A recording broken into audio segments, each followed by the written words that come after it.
अरे खेसारी हो, धीरे धीरे पेलो फाट जाई।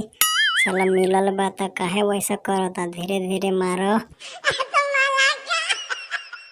अरे काजल रानी, बहुते दिन से छूट गईल रहे न, यही खातिर जोर जोर से मरतानी। तो घावड़ा जी तोहार कुछ ना होई, पूरा हॉल बा। अरे दर्द करता हो, वहे खातिर बोलतानी। बाकी तोहरा के कबो बोलले बानी हम, तो अपना मन से काम करत रहला। अच्छा अच्छा, कोनो बात नहीं है, धीरे धीरे काम करतानी। तू आराम से लेटे रह।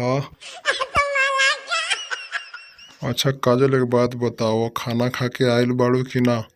काहे ऐसे चिचिया तारू?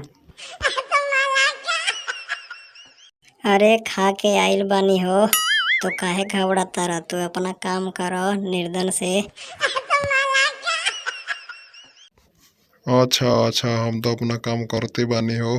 तू आराम से लेटे रह, सुतले रह।